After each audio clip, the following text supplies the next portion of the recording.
All right, so we're putting the sub in my girlfriend's car and she wants to put this thing in. Why? I don't know. Why this one? She got it from Walmart 2 years ago. It's been sitting in her trunk for the last 2 years, has been begging me to put this thing in. It's from Walmart, the dual 10-inch built-in powered subwoofer. We're gonna throw it into her Mazda and give her a little bit more bass. It's all that she really wants, just a little bit more. So I guess this will do the job. But when your girl asks you to do something, you just get it done. So that's what we're gonna do. I'm outside with her car right now. Let me show you what we're working with. So this is her trunk in the Mazda 6. She is a dental assistant, so she has tons of stuff back here, but we're gonna see where it fits best, strap it down, make sure it doesn't slide around. And I guess we can talk about the contents. Let's see what we have in the box. So of course the speaker itself, very tiny. There's your 10-inch subwoofer there, all your controls and everything on the side. And then of course you get some straps to keep it in place. You get some options here, so the power, ground, remote, and then RCA. So this you can use low level or high level inputs, screws and brackets, and then the manual. So I ran out and bought her an amp kit. This has RCAs in here, has a ground wire, a power wire, and a fuse. It's 16.5 feet long, and we're gonna need to run that through the firewall, through the side of the car to the trunk. It should be long enough, but I brought some extra from my house that I have just sitting around in case we need a little bit more length. First thing we want to do is kind of plan how we're going to route this. I want it to be as clean as possible, so we're going to go through the side panels around the door, get to the back, but we need to know kind of our plan so that we can utilize as much of the wire as possible without running into issues of not having enough. So I'm going to put the sub in the trunk and kind of see where I think I want it, and that will give me an idea of how I want to route my wires. Okay, so we have a couple different options. This is one of them, kind of flat against the sidewall here. Maybe we can kind of keep it out of the way. She can still access the 60-40 split of her seats. I thought about this cubby hole here. Now it's too tall for me to stand it up, so it kind of looks awkward right here. But I thought about maybe laying it down and kind of sticking it in there and leaving it like this. It gives me access to controls, or it does have a slight slope to it. It is taller on this side than it is this side, so maybe I can put it in something like this and leave it there. I'm not sure what I'm gonna do yet, but it gives her the most trunk space, and being back here, it can kind of get corner loaded. It is a sealed enclosure, there's no port. So maybe having it back here in the corner, it can utilize the trunk space, give her a little more base reinforcement. I may do that, but we'll have to see. Here's what we're working with under the hood. This is her battery here. It's on the left side of the car. If you are inside the vehicle, the left side of the car, so we can shoot it right through the side. I want to run all the wires through the panels down here, kind of route it underneath, go all the way through and get back into the trunk. So I'm hoping 16.5 feet is enough. If not, I do have a couple more feet I can use, but we'll have to play around with that. But first thing we want to do is disconnect the negative battery. Well, we're going to end up disconnecting both of them because I have to put the positive on. But you always want to disconnect the negative battery terminal whenever you're doing anything electrical with your car. But we're going to take both of these off just because I need to access the positive as well. And then we're going to see how we can do with getting it through the firewall, rounding it down to the trunk, and that really should be it. So she's using the factory system, which most people will be using your factory setup with this type of subwoofer.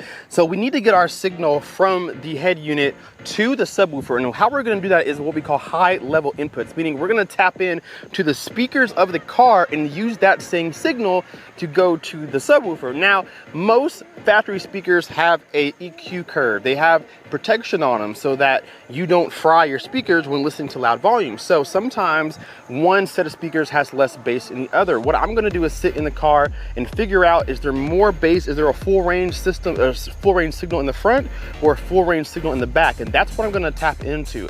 Now, unfortunately for me, her speakers in the rear are in the door. So if I do choose to tap into the rear speakers, I have to run them through the door to the back, which is okay because I bought some speaker wire to make that happen. So I'm gonna go ahead and disconnect the battery, start routing the power wire, and then we'll tackle which system, which speaker I wanna tap into.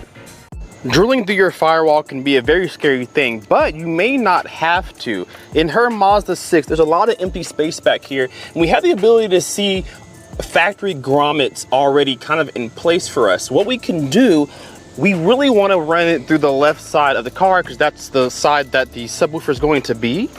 So we want to see under the footwell if we can find some grommets that are already in place. If we can do that, then we don't have to drill any holes of our own, because then we have to worry about sealing them up in the future. So if we can find a factory grommet and kind of slide our wire through, then we can utilize that and utilize the factory seal that's already in place. So I'm gonna see if I can't get back here and find an entryway into the car so I don't have to drill anything, although I am prepared to do so. All right, mission complete. Power wire is ran through a grommet underneath the footwell, right through the door, down through there, and then comes through the back right here. So we have plenty enough to kind of tuck this away and bring it to the subwoofer. Now, next step is to find a grounding point. So we know we probably want the subwoofer here. So what we can do is pull back some of this insulation here, and we'll find maybe a factory grounding point. If not, we can make our own. We want to take this smaller black wire. Usually your ground wire is black just to kind of differentiate itself. And we're gonna try to find a nice spot, metal on metal, to put that ground to. We wanna scratch off any paint if there is any paint on the metal, because we want a clean, secure connection as our ground. So we're gonna sand off any paint we may have on the metal frame, and that'll be our grounding point, and we should have power from there. All right, wires are ran. We found a factory grounding point behind the panel, so we're good. Cut a very tiny hole there so we can feed the wire through, and of course we have our blue wire as power. We think we want this to sit here, which is the perfect length, so we have way more than enough wire to get this done.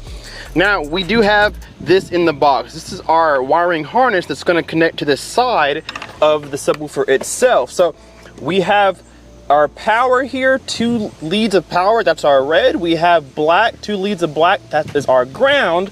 And then we have remote wire, which we're not gonna be using because we don't have a aftermarket head unit. Now, depending on your setup, you may be using these RCAs or not. If you're like me and you're gonna use high level inputs, meaning tapping into the speakers in the car, we're gonna cut the ends of these RCAs off, and that'll give us our high level inputs. If you have RCA outs, you wanna keep these on and just plug in your RCAs to them. And then this whole thing plugs to the side of the unit, and boom, we are done. So I'm gonna go ahead and get this connected, the blue to the red, and then the black to the black, and that really should take care of everything. All right, wire has been wired up. We are good. What we need to do now, before we connect it to the battery, it is always important and absolutely necessary to make sure that you put a fuse right where the battery is right now. So what we're going to do, we're gonna connect this part into one end of the fuse. I have another little wire here that I can use, or I can just use this end, doesn't matter. I can clip this in half and stick one end through the fuse, find a mounting spot for that. But it is absolutely important to fuse everything you add to the car, because you do not want to short anything out. If there's a surge that comes through here, you do not want to set your car on fire. So we are going to put a fuse on this, and then we should be okay. All right, guys, we are wired up, fused up. We are good to go there. The last thing we need to do is tap into our door speaker. I wish there were speakers in the trunk, make this a lot easier, but we have the door panel off because we're gonna tap into the speaker. Now, I listened to some music, did a frequency test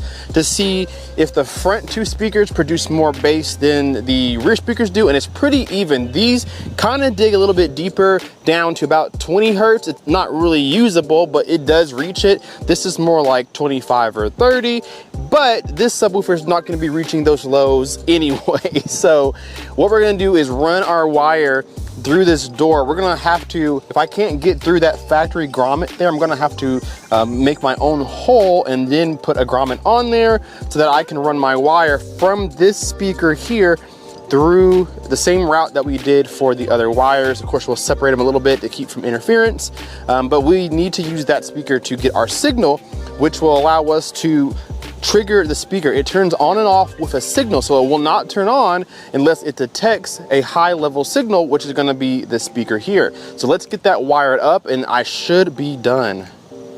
All right, guys, moment of truth. I got the speaker hooked up to the sub, so I have an input.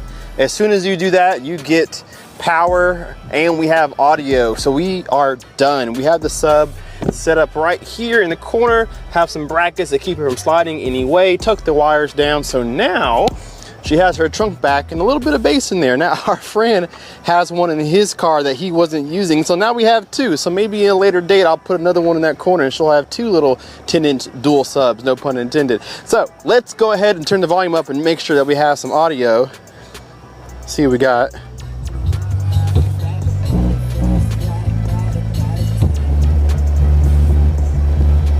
There we go. So it's really not, it's not a lot of bass, but she told me she wasn't expecting much. She did listen to this a second ago.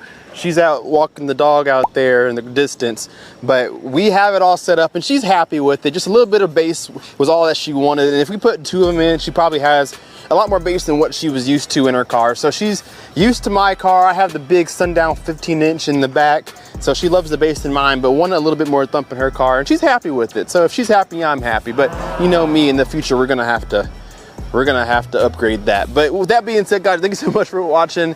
Do I like the sub? No, it's trash, but we knew that. But she doesn't care. So thank you so much for watching. Leave me a comment down below. Let me know if you ever bought a Walmart sub before, and how did you like it? Did you think it was good? Let me know that down below in the comment section, and we will see you guys in the next video. Keep it Sky out. Peace.